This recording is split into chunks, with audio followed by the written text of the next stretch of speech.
I can't communicate enough to you how valuable it is for you to experience radically different states of consciousness that are very different from the tradition or the sort of lineage that you come from.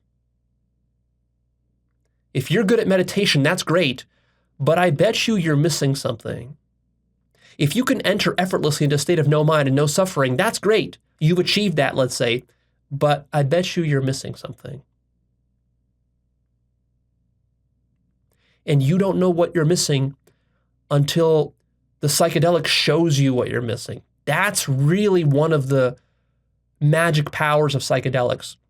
It's not that they're going to completely transform your mind and make you liberated and free of all suffering forever. In that sense, psychedelics are pretty bad. If that's all you want, then psychedelics won't give that to you in many cases. But what psychedelics really are good at is just showing you the full gamut of what consciousness is capable of, and it shows you how radically different high states of consciousness can be. Not all high states of consciousness are the same. They can be radically different, and it shows you why there's so much diversity within spiritual traditions and mystical traditions. They're not all the same. The Christians, the Buddhists, the Vedantists, the yogis, they're not all talking about the same stuff. They're accessing different states of consciousness, high states of consciousness, mystical states of consciousness, godly states of consciousness, but in different ways and different flavors and at different degrees and depths.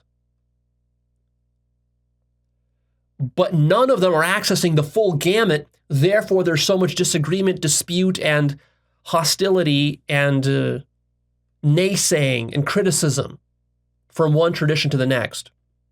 There's also a lot of overlap, of course, as well. There's a lot of agreement, but there's a lot of disagreement too. And this explains why a lot of even awakened teachers will disagree with each other, criticize each other, fight with each other, and claim that one is not awakened when the other one is, and all that kind of stuff, right? It seems petty, but actually it's not petty. It's because the gamut of consciousness is much broader than anybody thinks, even awakened people. And you need to understand that awakening comes in many degrees and many flavors. This word awakening or enlightenment is a very dangerous word in the sense that you hear it, then you just start to assume that, well, everyone who's talking about awakening or enlightenment are talking about the same thing, the same experience, the same depth, the same breadth, all the same facets. And the answer is no, that's not the case. People are using this word awakening or enlightenment or whatever, they're using it in their own personal way, referring to their own personal experiences, which are different from other awakened people's experiences. And it's very hard to then compare those experiences. The only way to do it is personally for yourself. The only way you can compare different kinds of awakenings, different depths and degrees and flavors of awakenings, different facets of awakenings, is by going through it yourself. And that's very difficult to do through any kind of singular spiritual practice. But it's very easy to do with a variety of different types of chemicals. It's like a consciousness buffet. That's the difference. A traditional spiritual path is like going to your same favorite restaurant over and over and over and over again, and really eating the same meal over and over again and getting really familiar with that meal and maybe even very satisfied with it over time.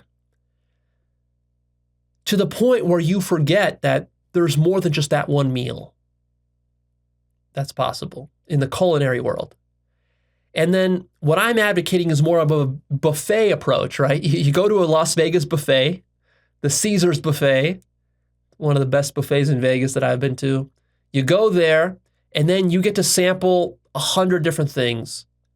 And some of them are not so great, others of them are amazing, but there's a sort of a meta quality to it that's above and beyond any individual dishes that you get to experience and compare and contrast all of them, and you see that, oh my God, that's really the magic of consciousness and God and mind is not that it does one thing deeply, but that it has this incredible diversity to it. And then you can make sense of mystical traditions and spiritual traditions and different religions a lot better. And you can make sense of spiritual disputes a lot better, because you realize that really a lot of what spiritual disputes are about is like, one person at a buffet arguing for their favorite dish, another person arguing for their favorite dish because all they've eaten is just that one dish. They didn't go around the whole buffet and try all the different dishes to see the infinite diversity of the dishes and the various kinds of pros and cons to those dishes.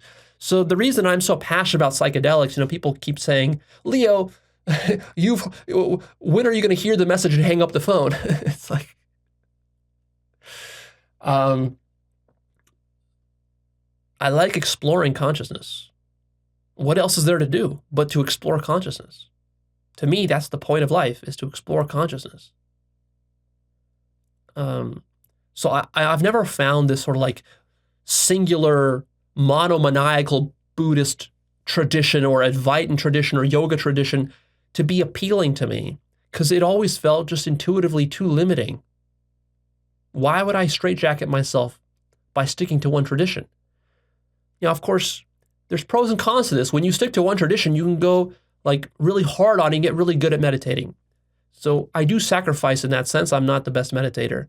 But I think what I sacrificed there, I've more than made up for in other ways by exposing myself to this vast gamut, this diversity of high states of consciousness and awakenings and facets of awakenings that just simply I would not have been able to explore and wouldn't even know about if I just blindly stuck to some dogmatic, Buddhist meditative practice for decades, the way that some hardcore Buddhists do.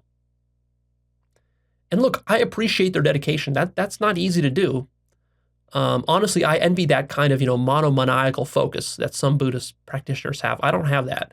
To me, I love exploring the diversity of consciousness too much to sit there for years and decades doing the same old breath counting technique. To me, that's way too limiting of a form of spirituality. I need a much more broader, richer form of spirituality than that. So that's what I'm pursuing, and I love the fact that consciousness has so much diversity to it to explore, and I'm excited to explore that further. Because the amazing thing is that you never know what you're going to find around the corner. You think you've got all the facets, but then you realize there was something hidden in some nook around the corner that you didn't quite know about, and maybe some chemical unlocks that for you. So that to me is the true value and power of psychedelics.